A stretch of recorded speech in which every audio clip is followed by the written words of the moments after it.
Que a graça e a paz de nosso Senhor Jesus Cristo estejam derramadas sobre a sua vida e sobre a vida da sua família. Sou Carlomão Otaviano, professor do discipulado da Escola Bíblica Dominical das Assembleias de Deus, aqui em Maceió, e estou aqui para, juntamente com vocês, estudarmos mais uma lição do discipulado. Vamos dar como é início a nossa aula de hoje, antes agradecendo a Deus e pedindo a sua presença nesta manhã, na nossa aula. Que o Espírito Santo de Deus esteja conosco, para que tudo que nós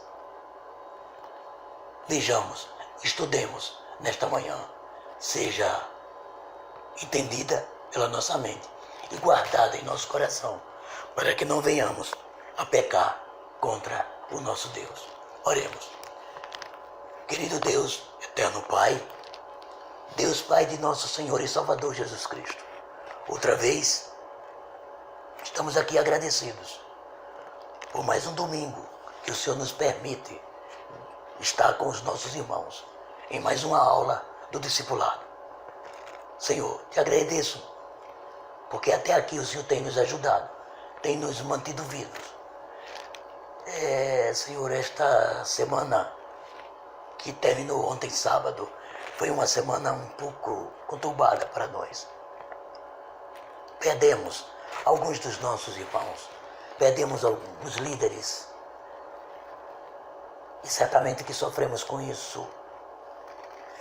Então, aproveito esse início de aula para fazer um pedido ao Senhor, que o Senhor continue consolando os familiares, as esposas que agora são viúvas, que perderam seus esposos.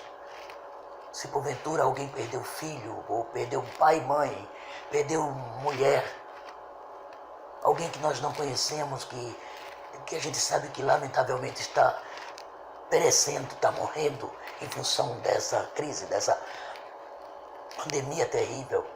Por favor, consola, Senhor, os que estão vivos e guarda, protege-nos, Senhor, deste mal.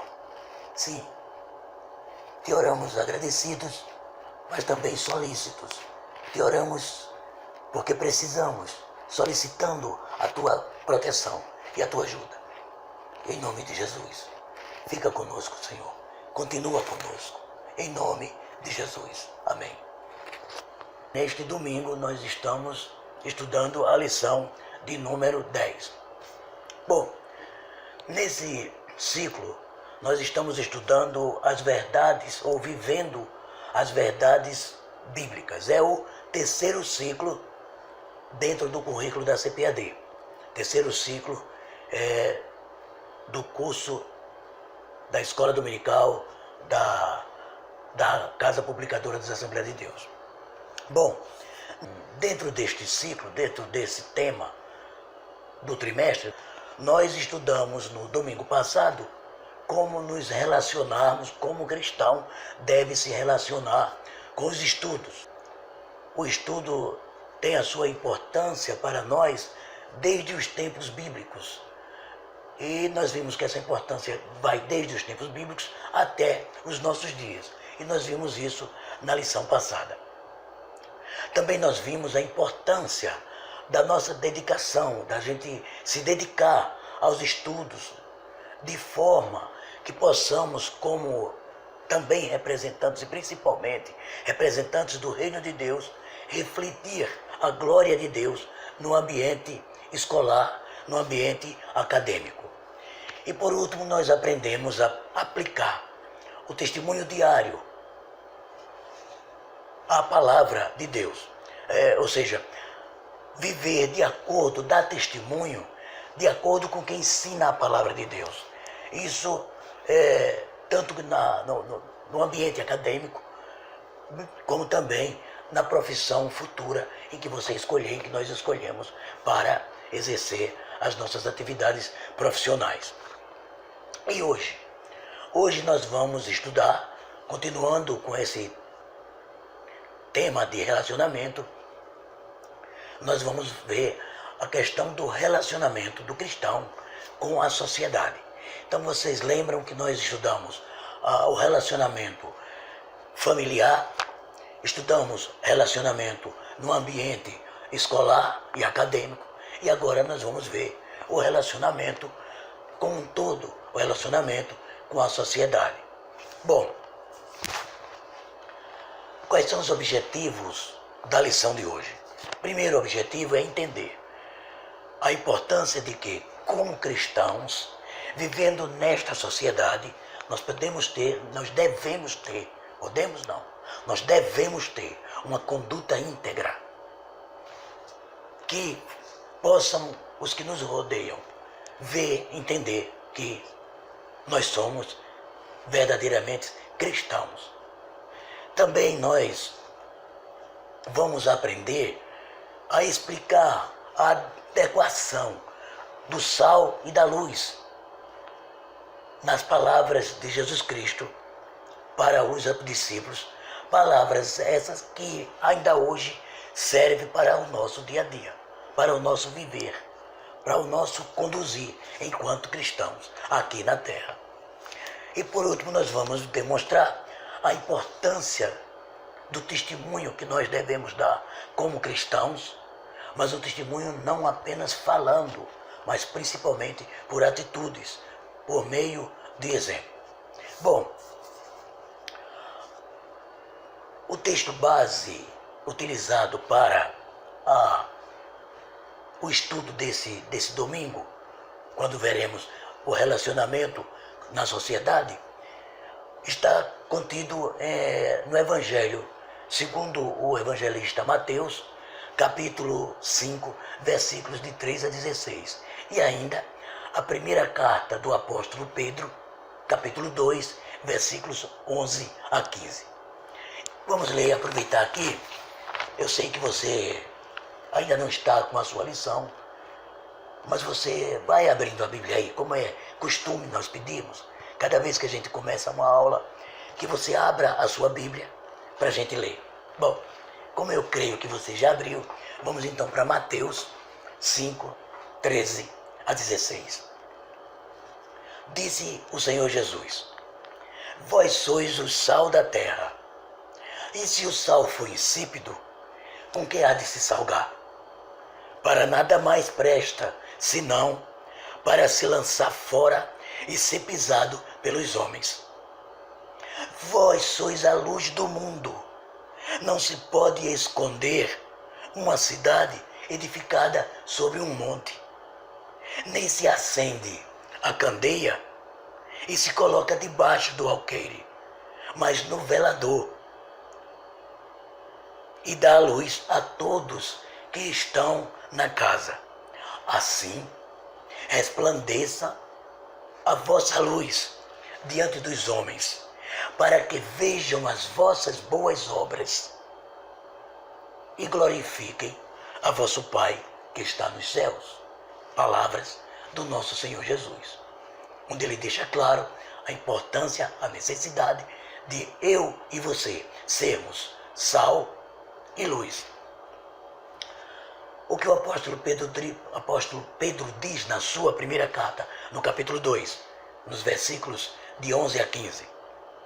Amados, peço-vos como a peregrinos e a forasteiros, que vos abstenhais das concupiscências carnais, que combatem contra a alma, tendo o vosso viver honesto entre os gentios, para que naquilo em que falam mal de vós, como se falassem de malfeitores, glorifiquem a Deus no dia da visitação, pelas boas obras que em vós observem.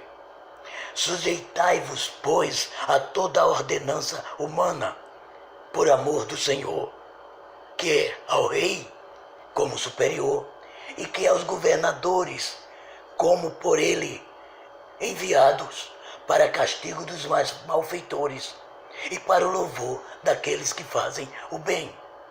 Porque assim é a vontade de Deus, que fazendo o bem, tapeis a boca a ignorância ou a ignorância dos homens loucos. Vamos à meditação ou ao texto áureo, como costumamos dizer, para o nosso domingo, para a nossa lição de hoje. Está na carta de Paulo, a primeira carta aos Coríntios, capítulo 10, versículo 32, que diz: portai-vos de modo que não deis escândalo, nem aos judeus, nem aos gregos, nem à igreja de Deus. Essa deve ser a meditação, o texto áureo, ou é o texto áureo para o nosso ensino desta manhã.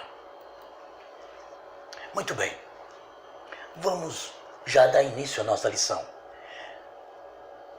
Na introdução, o comentador da lição nos orienta que, como cristãos, nós devemos nos relacionar como a sociedade. Mas como deve ser esse relacionamento? Como deve ser o nosso comportamento diante, junto à sociedade? Isso é o que nós vamos ver na lição. Bom, segundo o Senhor Jesus nos diz no texto base, nós somos chamados, nós devemos viver aqui no mundo como cristãos, e cristãos que sejam sal e luz, para poder a gente fazer a diferença no meio dessa sociedade corrompida.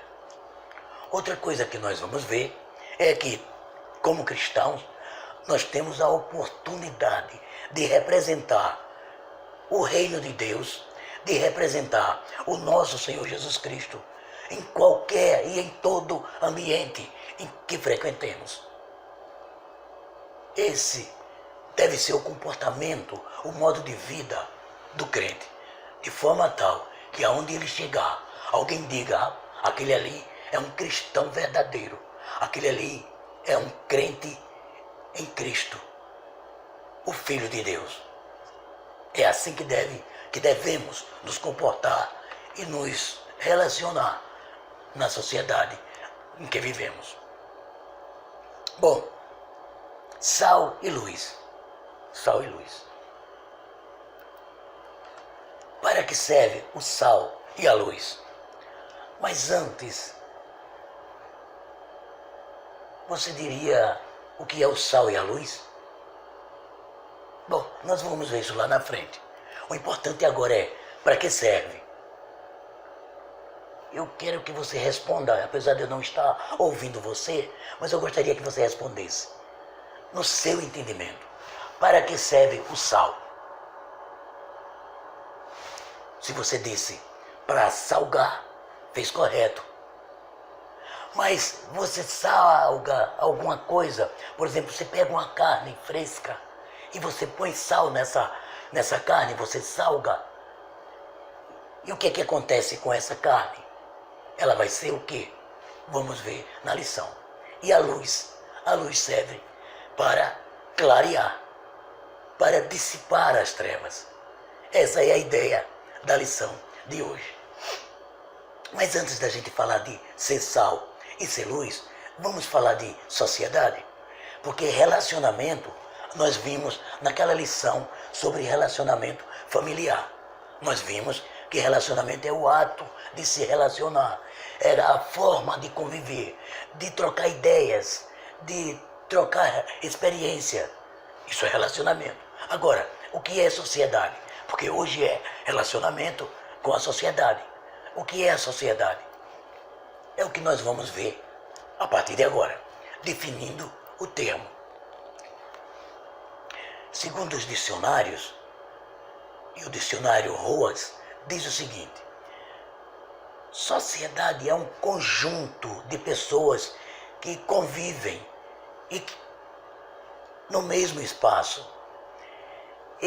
Essas pessoas compartilham as mesmas regras, os mesmos costumes, falam normalmente a mesma língua.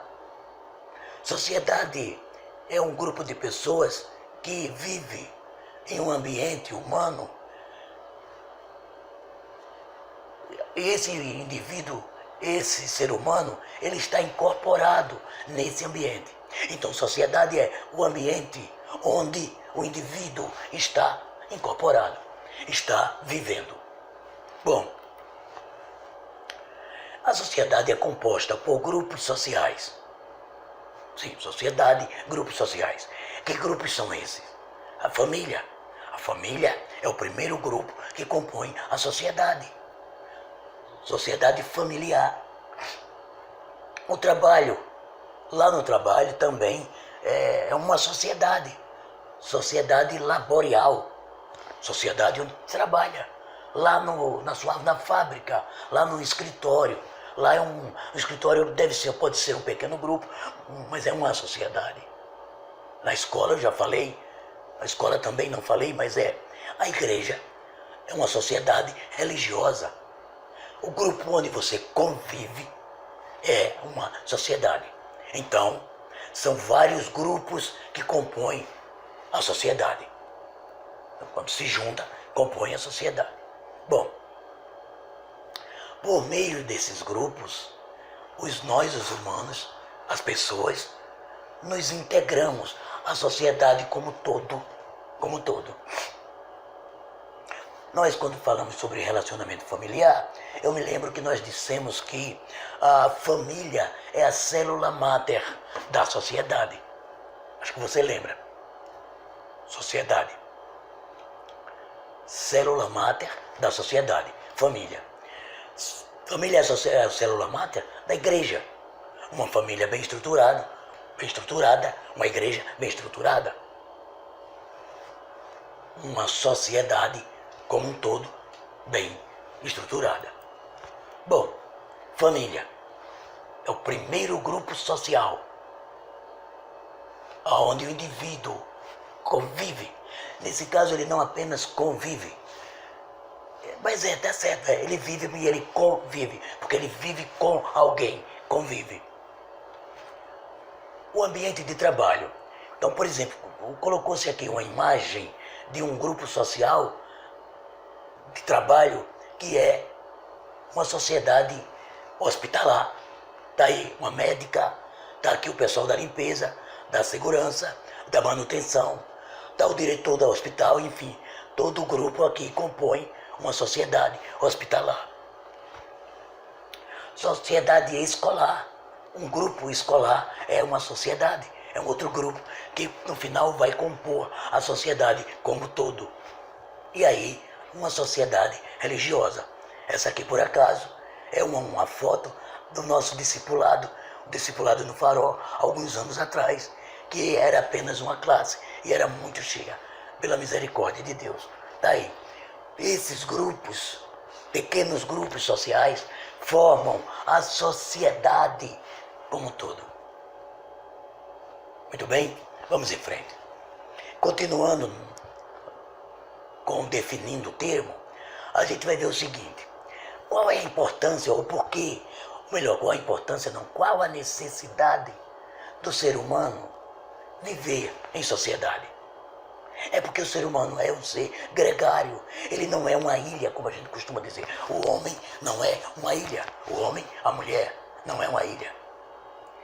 Ele tem necessidade de companhia. Veja que nesse momento, eu, por exemplo, estou convivendo num grupo social único, que é a família. Aqui em casa estou eu, a minha esposa e a minha filha, que mora conosco, moramos todos numa mesma casa. Bom, ainda bem que a gente conversa, a gente se relaciona, mas eu estou sentindo falta da igreja, sociedade religiosa. Como eu não trabalho, sou aposentado, literalmente não trabalho, então eu não tenho tanta necessidade do ambiente laboral. Mas da igreja, eu estou sentindo falta.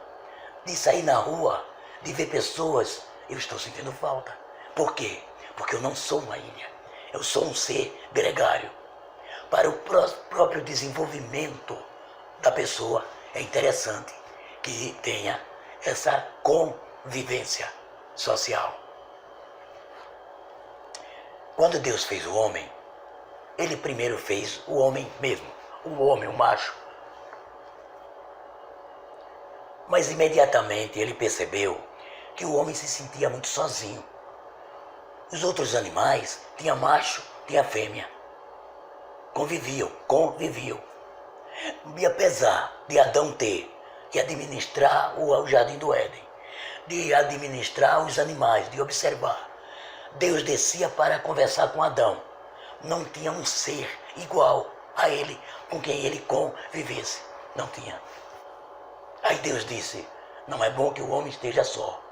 Eu vou fazer uma companheira, uma adjutora, uma fêmea de igualdade a ele, igual a ele, para que ele tenha com quem conviver.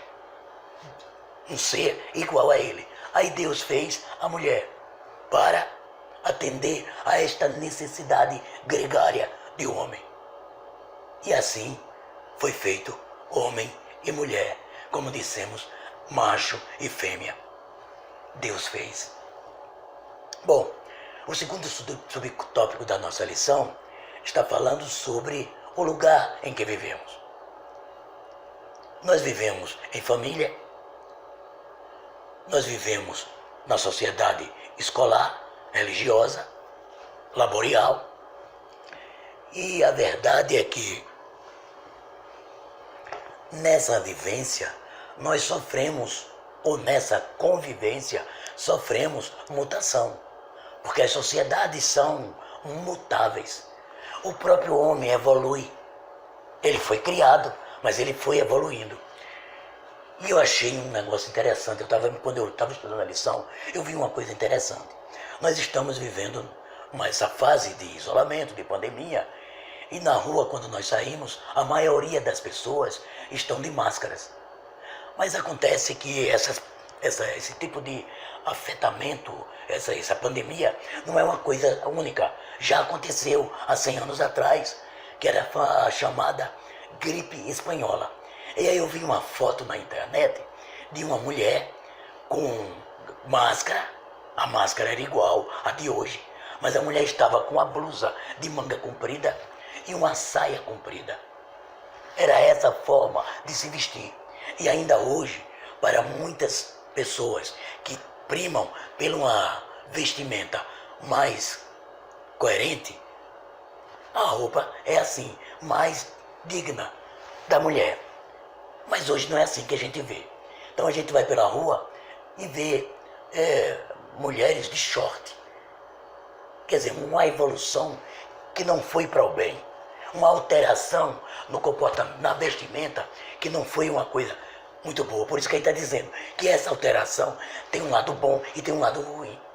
Então, a mulher hoje veste um short. Short deve vestir em casa. Eu em casa dificilmente visto um short, a não ser para dormir. Eu, homem, eu vivo de bermudão, de calção grande no joelho, mas é a mudança que existe. Porque os homens mudam, os seres humanos sofrem mutações, alterações, consequentemente a sociedade. Quer dizer, hoje se sai na rua e se vê pessoas se vestindo de forma indecente, porque não é decente aquele modo de se vestir, porque sofre essas alterações. Bom, como o próximo texto está dizendo, essas mudanças, essa que eu te dei como exemplo, é uma mudança que envolve conceitos morais e éticos. Isso vai mudando a proporção que o tempo vai passando. Nós estamos vivendo, no momento, uma era pós-moderna, do pós-modernismo.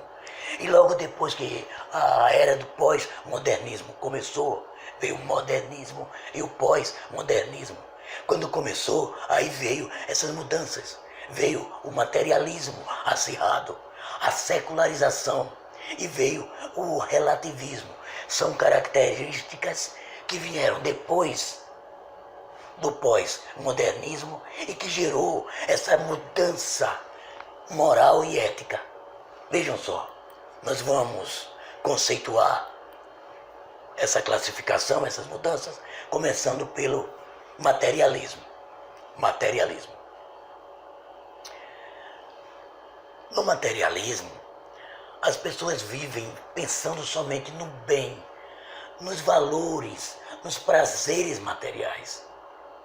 Então, Nós estamos passando por uma situação crítica no mundo e no Brasil também.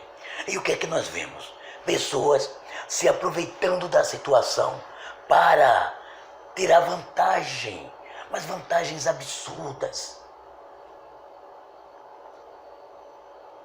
Então, o diretor do nosso departamento discipulado, ele precisou comprar azitromicina, dipirona e a vitamina D, porque teve um problemazinho em casa e tal, e aí o médico passou até preventivamente. Ele comprou. Quando ele precisou comprar a segunda vez, a azitromicina tinha acabado na farmácia. Quer dizer, isso é legal? Isso é uma desonestidade, é uma deslealdade com as pessoas que vão precisar do medicamento. É o materialismo, é a ganância, é a ansiedade pelo ter e ter cada vez mais materialismo. A secularização é um tipo de comportamento que vai mudando com o século. Viu o que eu falei? A vida, a maneira de se vestir do século passado e a maneira de se vestir hoje. Terrível. Essa mudança influencia nos valores morais de uma forma terrível. É a secularização. Com a mudança do século, vem essas mudanças. Vem coisas boas, claro. Por exemplo, quando houve o isolamento no século passado, a igreja talvez não tenha, eu acredito que não. As igrejas fecharam, nós não tínhamos a internet, não tínhamos condição de ter culto online. O pastor lá ministrando e os irmãos em casa ouvindo. Nós dando aula aqui e você em casa assistindo a aula. É um benefício, é uma coisa boa que veio com o avanço tecnológico, com a mudança do século, é a secularização. Mas nem sempre é assim, porque a evolução dentro desse parâmetro secular muitas vezes faz com que as pessoas tenham muitas propriedades, tenham bens, tenham tecnologia e façam como os europeus, que quando se vai falar para eles, rapaz, Deus é bom, Deus pode, Deus faz, aí eles dizem, Deus, para que Deus? Nós temos tudo. O avanço científico, tecnológico, financeiro, faz com que as pessoas secularizem-se, abandonando o Todo-Poderoso. E aí vem o outro que é o relativismo. Essa é uma teoria pós-moderna terrível. Porque é assim, Calomã, tudo é muito relativo, Calomã. Olha só, o que é pecado para você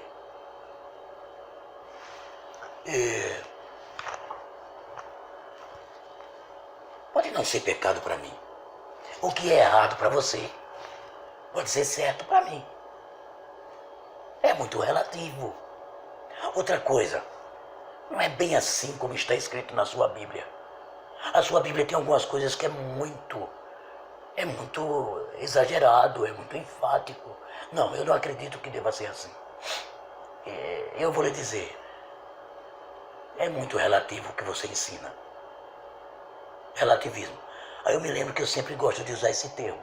Deus disse para Adão, de tudo você pode comer aqui no Jardim do Éden, menos do fruto do conhecimento do bem e do mal. Aí o que foi que Adão fez? Sim, porque tem uma sanção. No dia que você comer, eu espero que você não coma, mas se você comer, você vai morrer. Aí a serpente relativizou. Não é bem assim não. Na verdade, você não vai morrer. O que vai acontecer é que você vai ser igual a Deus, conhecendo o bem e o mal. Adão relativizou a ordem, porque quem recebeu a ordem não foi a serpente, foi Adão, foi o homem. E ele relativizou a ordem dada por Deus. E aí vocês sabem, nós sabemos o resultado. Bom, materialismo, relativismo, secularização, hedonismo e vários outros ismos que vem depois da era pós-moderna. E aí como é que nós podemos viver? Como é que a gente pode viver? Sendo luz, sendo sal, não tomando a forma do mundo, não, fazendo a diferença.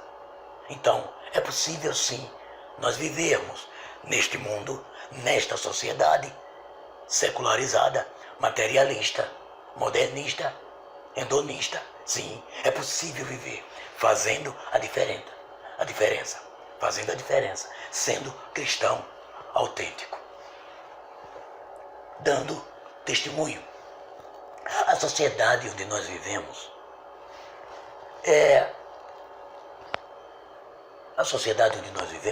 é um lugar ideal para que a gente testemunhe, que a gente pregue com a nossa vida, com o nosso comportamento sobre o reino de Deus, a justiça de Deus.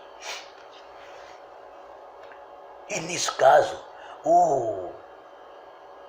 nesse lugar onde você vive, na sociedade, na escola, no trabalho, na própria família, quando só você é um cristão, você não pode ser esponja. Você não deve também ser uma ostra. Você tem que ter um equilíbrio. Você não vai para um mosteiro. Você não vai se isolar. Não é isso que a gente está dizendo. Como um cristão autêntico, um cristão verdadeiro, você deve ter uma atuação equilibrada. Você deve fazer a diferença. Você nem se fecha como a ostra e nem absorve o comportamento pecaminoso do mundo como se você fosse uma esponja. O que é que Deus espera de nós, crentes, cristãos? Quando eu falo crente, eu não estou falando de protestante, estou falando de cristãos. Cristãos protestantes, cristãos católicos, cristãos ortodoxos. Estou falando de cristãos. Deus espera que demos bom testemunho. Nós não comportemos de forma tal que as pessoas nos vejam e glorifiquem a Deus através do nosso modo de vida. É o que está na lição. Agora vamos para o segundo tópico. Como o discípulo deve se comportar na sociedade. Se pautar, se comportar. Vamos ver isso. Ele tem que ser sal. Ele tem que ser sal para dar sabor. E antes de eu falar dessa característica do sal, de dar sabor, eu queria dizer uma coisa importante quanto a ser sal. O sal, na sua naturalidade, ou chamado sal in natura, o sal não aparece, ele não tem cor. Ele é transparente. Então, um discípulo, um cristão, para ser sal, ele deve ser transparente. Ele não tem que aparecer. Ele não tem que andar dizendo que é crente. Ele não tem que estar pregando. Ele tem que estar se comportando a ponto de que quando ele passar, alguém diga, ali vai um crente. Não pela aparência, e sim pelo resultado, pelo que ele é, pelo comportamento dele em si. Isso é ser sal. Sal serve para dar sabor. Vamos ver. O sal, ele é notável. Como eu disse, o sal in natura, ele não tem cor, ele não aparece. Mas ele tem um poder de influência muito grande. Um pouquinho de sal e dá sabor à comida de uma forma maravilhosa. Interfere de forma positiva no sabor. Mas se você colocar muito sal, a comida fica insuportável. Então veja que o sal ele deve ser utilizado com coerência, com cuidado, com bom senso. Então, e outra coisa, o sal, você não coloca o sal na mesa e você come a comida insulsa e depois você bota um bocado de sal na boca. O sal se junta, o sal se mistura à comida, se mistura à substância. Apesar de o sal ser uma substância essencialmente diferente da comida. Mas quando você bota um alimento, uma comida na mesa, você não vê o sal, mas você sente o sabor. Sente o sabor, mas não vê o sal. Interessante. Como é importante você entender a palavra. Como é importante você entender o que Jesus estava querendo dizer quando ele disse: você é sal, você é sal. Você serve para dar sabor, mas você não precisa estar aparecendo. Você não precisa se separar. Você tem que se juntar, mas você tem que influenciar. Você tem que fazer a diferença. É notável a diferença entre uma comida sem sal e uma comida com sal. Tanto a comida sem sal como a comida com sal, você não vê olhando, você não sabe. Agora, quando você experimenta, aí você vê se tem sal ou não. O crente no mundo é para fazer a diferença dando sabor. Você já viu que tem gente, tem pessoas que dizem assim: mas rapaz, é tão bom a gente falar com aquela pessoa. Aquela pessoa, a gente está meio amargurado, sabor amargo. A gente está assim para baixo e aquela pessoa tem uma palavra doce, uma palavra confortável, uma palavra que dá sabor. A vida estava meio insulsa, meio sem sabor. Aí veio a gente conversou com fulano e fulano começou a falar de Deus, começou a falar da Bíblia, começou a falar da palavra de Deus e de repente começou-se a ter sentido, começou a ter sabor. Eu comecei a ter vontade de viver, porque o sabor é isso, o sal como sabor, é para temperar, é para dar bom gosto no meio onde ele vive. Isso é sal, isso. O sal serve para preservar. Nós vivemos numa sociedade pecaminosa, uma sociedade que, continuando assim, ela vai caminhando para a morte, ela vai se estragando cada vez mais. E o sal aí neste caso é para evitar que haja um estrago. E é interessante porque o ambiente frio, a geladeira, neste caso não vai resolver. Somos nós cristãos que devemos ser sal para preservar. Um exemplo disso é interessante. O exemplo do sal como sabor é quando quando a gente está meio assim, sem sabor, meio amargurado, e chega um crente, chega um cristão com uma boa palavra. Ele tempera o que ele diz. Outra coisa é quando você está num ambiente que é um ambiente já prestes a estragar-se completamente. Aí você entra como sal. E aí as pessoas dizem: para com essa conversa, que chegou o irmão, que chegou o cristão. Vamos mudar de conversa, porque crente é para preservar. O mundo está tendente à podridão, a um estrago total. Nós devemos ser a diferença, devemos ser sal, preservando esse mundo, que ainda tem alguma coisa que se aproveite. Ainda tem, desde que nós façamos a diferença. Então, como sal, nós devemos agir como agentes preservativos nessa sociedade. Sociedade assim, se estragando, se contaminando. Aí nós entramos como sal para evitar um estrago total da sociedade.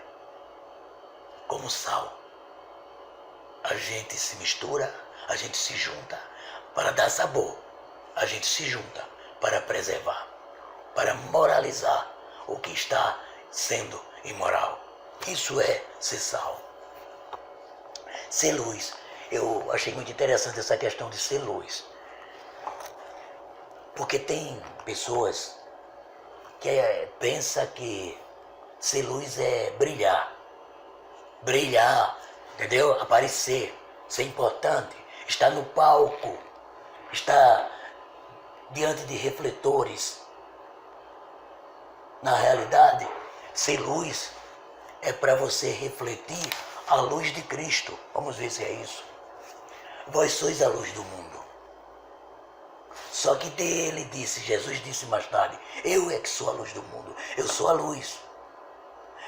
Aí o apóstolo Paulo, em Filipenses 2:15, ele diz que nós somos luz por derivação. Ou seja, nós refletimos a luz do Senhor.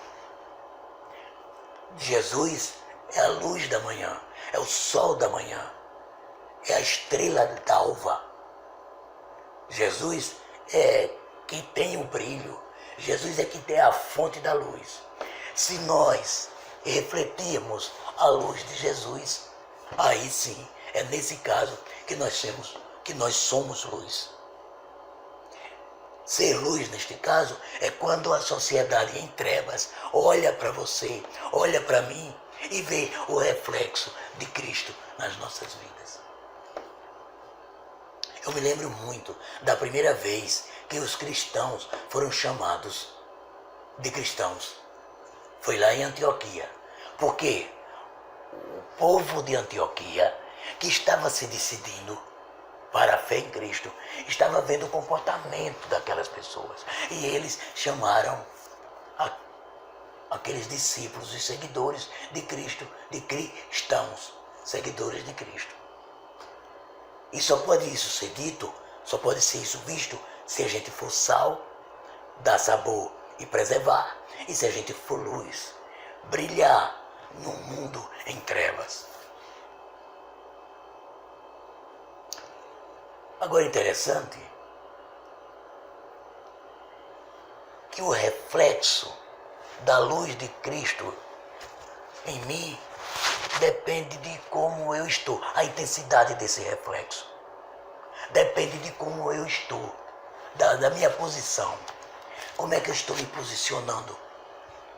Eu leio a Bíblia, eu oro, aí sim, eu vivo conforme a palavra.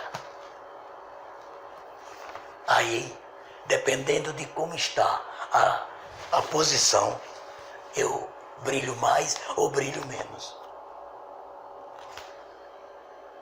Agora, outra coisa importante é que, como luz, eu tenho que estar lá no mundo, no lugar onde eu possa brilhar, clarear o mundo. Não adianta eu ser luz dentro da igreja, dentro do templo. Não, eu tenho que ser luz no trabalho. Eu tenho que ser luz na igreja ou na escola. Eu tenho que ser luz na minha casa. Eu tenho que dar testemunho, a brilhar assim como eu quero dar testemunho, eu quero brilhar lá na igreja. Não tem sentido luz estar incandescendo num ambiente de luz. A luz tem que resplandecer, incandescer nas trevas. Nós temos que fazer diferença como luz, sendo luz. Bom, o crente como luz não pode ter vergonha de estar no mundo. Ele tem que aparecer mesmo, ou melhor, a luz de Cristo tem que aparecer na vida dele. Como é que isso acontece? É com comportamento. Ele vivendo como crente. Ele tem que, aonde tem trevas, ele tem que chegar para brilhar. Ele tem que fazer essa diferença. Isso é ser luz. A luz de Cristo na vida do crente, ela deve, não somente na igreja, mas também na família, na escola e na sociedade como um todo. O testemunho do crente, o brilho do crente, o brilho do cristão deve ser público. O brilho deve estar na sociedade. Todos devem ver que aquele cristão é um cristão verdadeiro, porque ele é uma luz, ele alumia. E uma forma de você brilhar é você demonstrar respeito pelas autoridades. Isso já o apóstolo Pedro foi quem disse.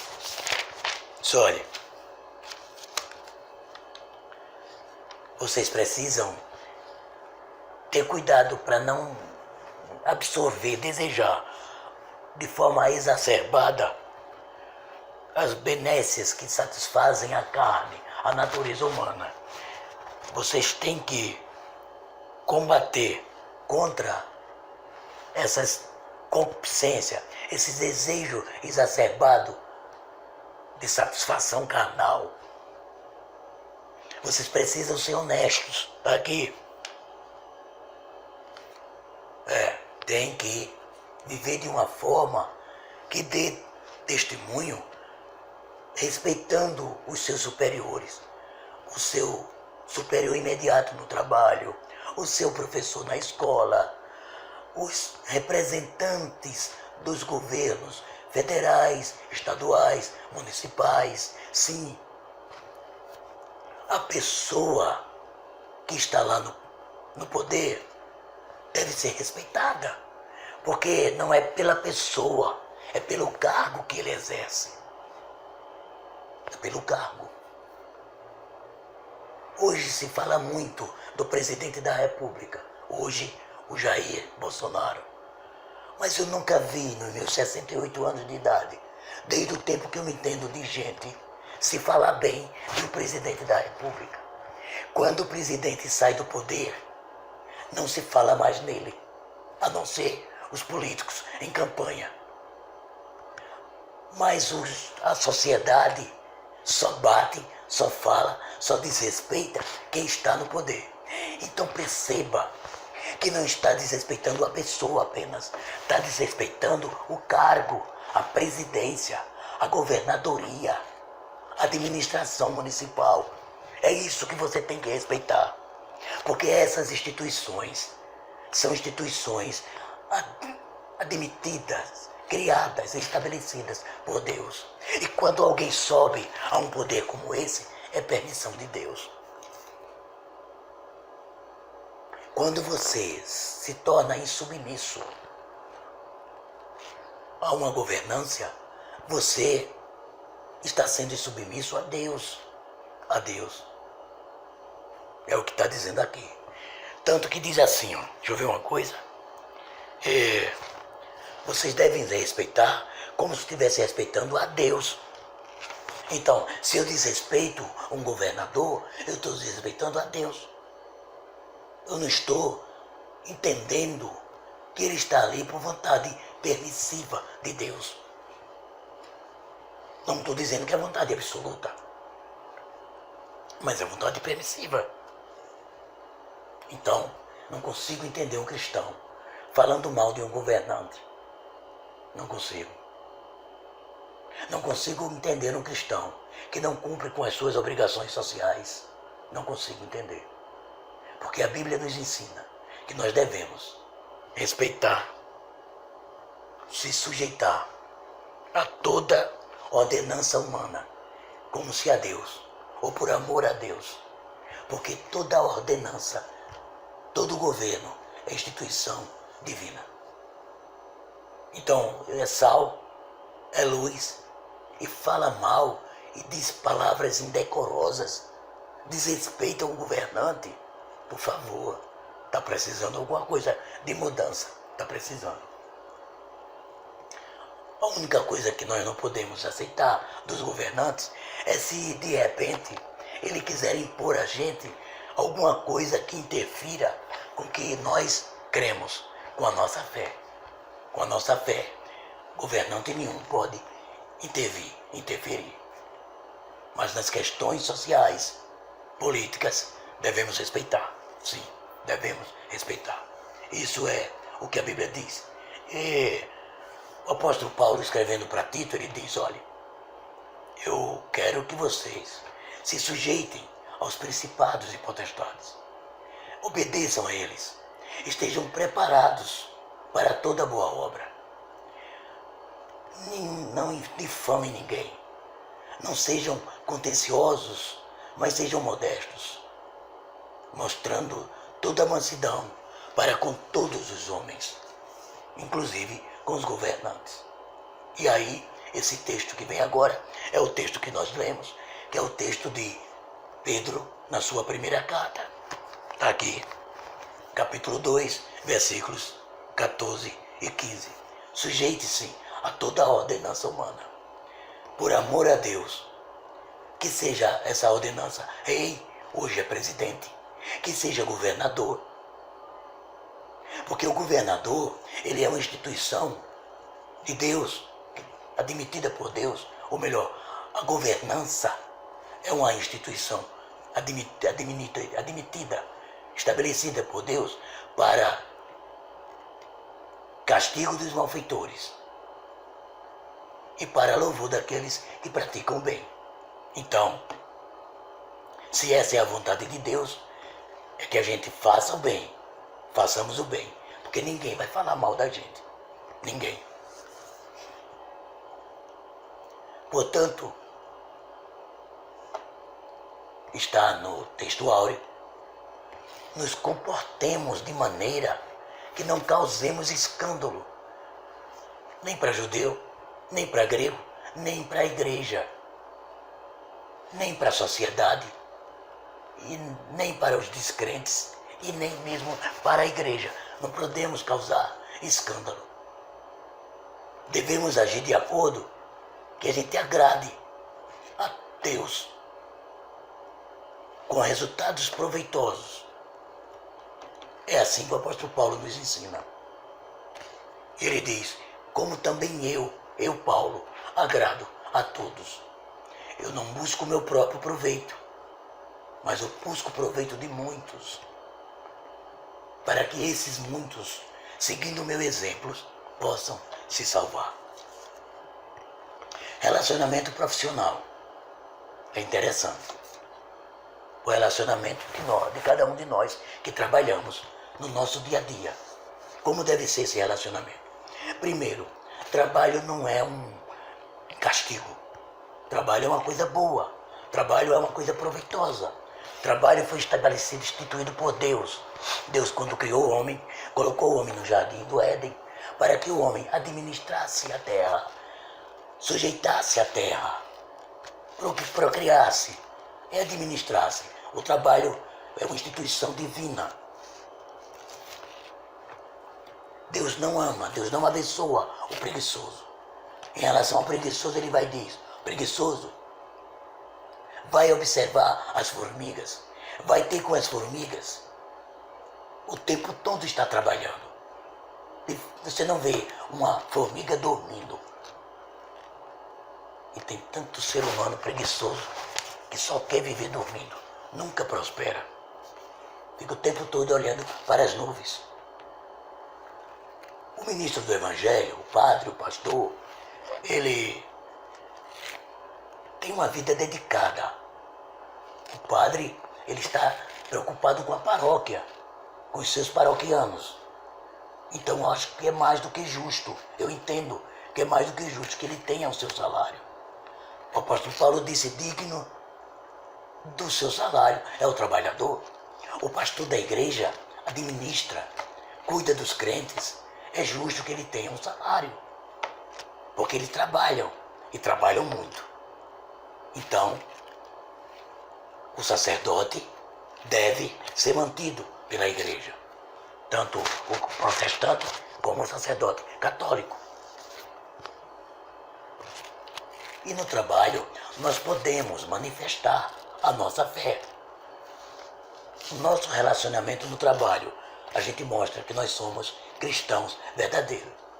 Então, devemos aproveitar o ambiente do trabalho para dar testemunho, como se comportando bem. Devemos ser funcionários exemplares. Cristão deve ser o melhor funcionário. Eu não consigo entender um funcionário público que ele trabalha um expediente, mas ele vai para o médico, para o dentista, no outro expediente, ou no expediente do trabalho, desculpem, ao invés de ir no expediente da folga. Se ele trabalha de manhã, vai para o dentista de tarde. Ele não trata bem aquele que vai lá na repartição, que precisa de uma orientação dele. Cristão tem que dar testemunho. Lá no trabalho tem que ser sal e tem que ser luz. Tem que atender aquele que vai lá no seu departamento de uma forma tão boa. E rapaz, esse deve ser crente, deve ser um cristão verdadeiro, porque ele brilha. A luz de Cristo aparece através da forma dele tratar as pessoas que vão lá. Quando a gente se comporta como um bom cristão no trabalho, a gente está conduzindo os colegas a se comportarem do mesmo jeito, a brilharem também, ou a refletirem o brilho de Cristo em suas vidas. Agora, se a gente não se comporta como crente no trabalho, como vai querer que o nosso colega faça isso. Então, o que nós vimos, devemos nos comportar como sal e como luz, influenciando o ambiente em que vivemos, tanto o ambiente laboral, familiar, religioso, ou seja, tanto na família, no trabalho, na igreja e, consequentemente, estamos sendo sal e sendo luz na sociedade como um todo. Isso é o que nós estudamos hoje. Estudamos também que quando nós nos sujeitamos às autoridades legalmente constituídas, estamos nos sujeitando ao Senhor Deus, ao nosso Senhor. Estamos demonstrando para quem nos vê que realmente somos discípulos de Jesus. Foi o que nós vimos na lição de hoje. Nós vimos também que família, escola, trabalho precisam do conhecimento de Deus. E somos nós que transmitimos esse conhecimento a esse grupo social, a esses grupos sociais. Família, escola, trabalho. Com o nosso modo de vida. Sendo sal, ou seja, dando sabor, preservando a moral e os bons costumes e brilhando e sendo luz. Quando a gente faz isso nesses 3 grupos sociais, a gente está contribuindo com o todo, com a sociedade como um todo. Essa foi a nossa lição de hoje, relacionando-se com a sociedade. Como nós devemos nos comportar no ambiente social em que convivemos. Acredito que foi isso que aprendemos e espero em Deus e desejo que você tenha aprendido alguma coisa com isso. No próximo domingo, nós vamos aprender um pouco mais, vamos puxar um pouco mais para perto a questão do relacionamento com a igreja. Ali, na lição de hoje, nós vimos a igreja como um todo.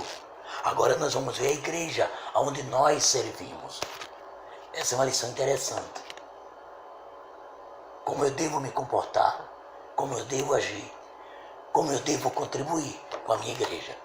Mas isso veremos no próximo domingo.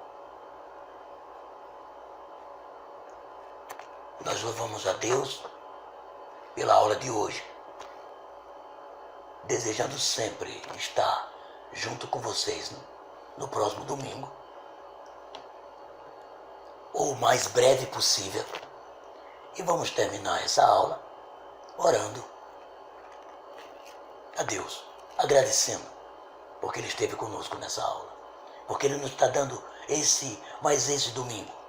Nós dormimos em paz, acordamos, estamos com saúde e louvamos a Deus por isso. Sim, adoremos, agradeçamos a Deus por isso. Senhor, mais uma vez estamos gratos a Ti pela lição de hoje. Senhor, que nós tenhamos entendido a importância do que Jesus disse, do que o Senhor Jesus disse para nós, de como nós devemos ser, que devemos ser sal e luz, e que nós possamos ter aprendido que sal serve para dar sabor e sal serve para preservar, e como luz devemos brilhar. Esse mundo tenebroso, neste mundo em trevas, nós devemos brilhar como luz, refletindo a luz que vem do Senhor Jesus Cristo. Eu creio. Agradeço porque aprendemos a nos comportar em família, no trabalho, na escola. E, aliás, nesse negócio de trabalho e de escola nós aprendemos muito no domingo passado, como deve ser o nosso comportamento, e agradecemos por isso. Sim, Senhor, nós te agradecemos. Agradeço, Senhor, pelo dia de hoje. Agradeço por ter nos sustentado. Te adoramos, Senhor, e te louvamos. E fazemos isso em nome de Jesus. Em teu nome, Jesus. Que nós estamos aqui agradecendo. Em teu nome. Amém. Bom, É domingo, se Deus assim nos permitir, com mais uma lição do discipulado da Escola Dominical. Deus abençoe.